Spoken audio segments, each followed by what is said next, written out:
let's talk about the causes of the crash. The causes of the crash, we did a little memory device for this, remember? You had to come up with 6 things that caused the crash. So what I want to talk to you about the causes of the crash are these things. First of all, agriculture went down. If you remember, the price of farming goods went down, so farmers had less money, and that meant farmers bought less stuff. That was kind of the beginning. Canada was dependent on the US and other countries for trade, but especially the US. And that means if the US economy goes down, so does Canada. So we said that was dependent on the US, we call it dependent on exports.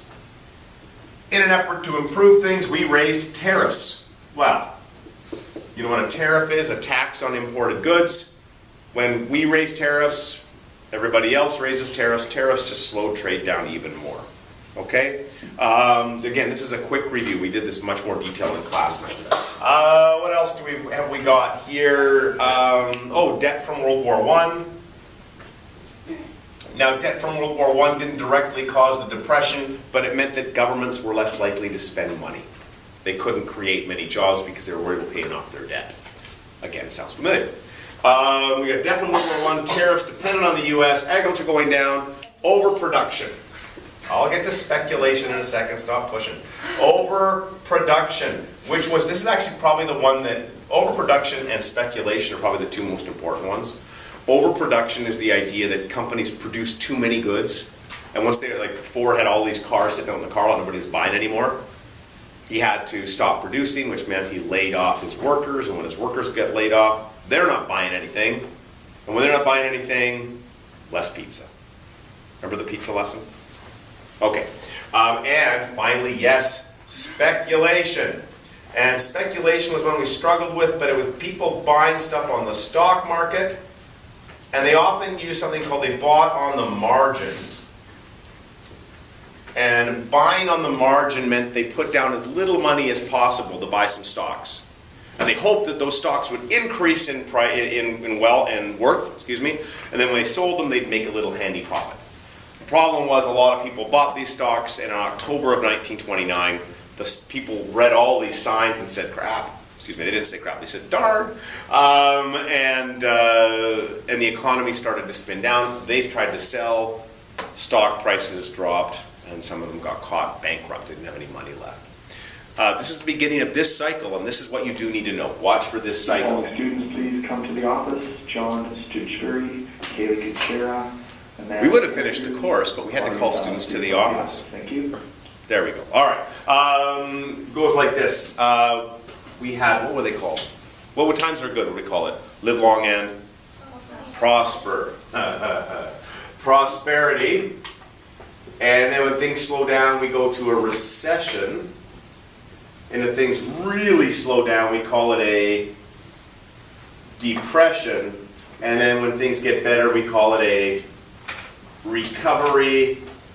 And we hope, this is a natural economic cycle with inflation and deflation and all these pieces that go on that we talked about in class. The goal, of course, is to always get from recession to recovery.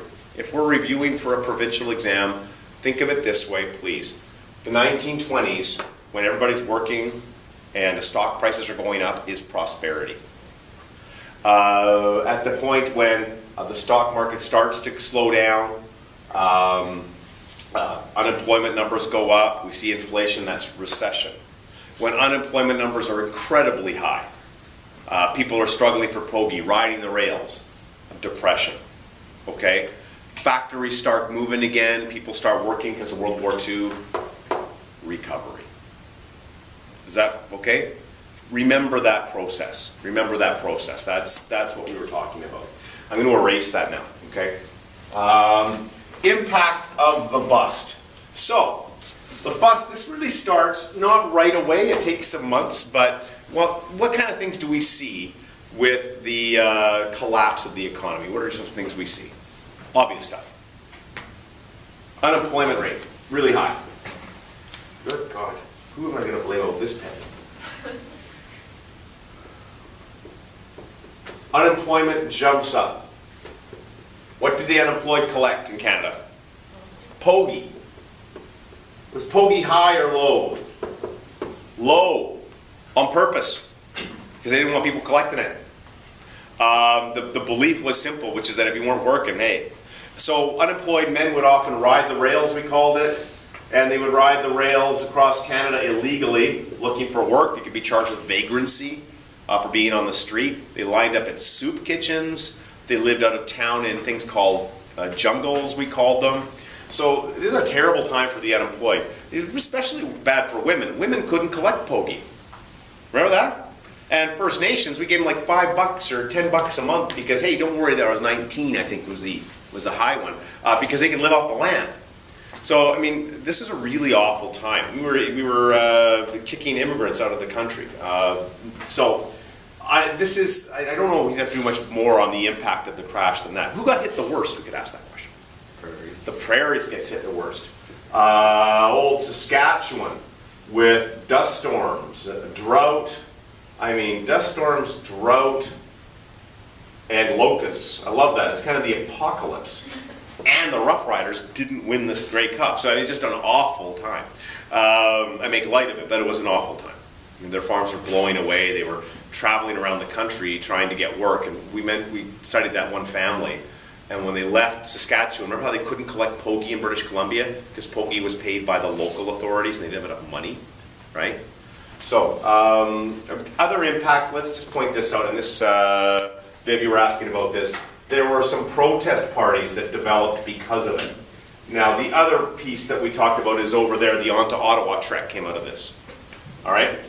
Dust storms, drought, locusts. Okay. I can see Jordan asking what that said. Protest parties. The three protest parties we talked about. The most important one is the CCF. And the CCF would become the NDP. And they were, so they become the NDP in the 1960s. They were a protest party. They had something they called the Regina Manifesto.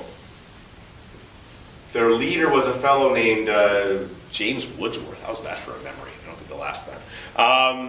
Regina Manifesto, what kind of a political party were they on that spectrum? Socialist. They're a socialist party. They thought the government should get involved in the economy. The government should run the big industries. They thought that there should be unemployment insurance, that there should be unions, there should be minimum wage, all those things that we kind of take for granted. The welfare state, we called it. They were strongly in favor of. So they were around. They never get elected as a whole government, but they rose up. The other two groups we saw were the dreaded Social Credit with Bible Bill. I'm not going to put I like Bible Bill, so I've always put him down. Bill Aberhart, promising $25 per family. Remember that guy? And the other group were the Union Nationale. And we'll talk about them when we talk about Quebec. That was that Duplessis guy. I would be shocked if they asked a question about them during the 30s. But they were also in favor of government involvement in the economy. Okay? They weren't a separatist party. They weren't a separatist party. So these groups sprout up. And let's move over here to what did our government have to do about the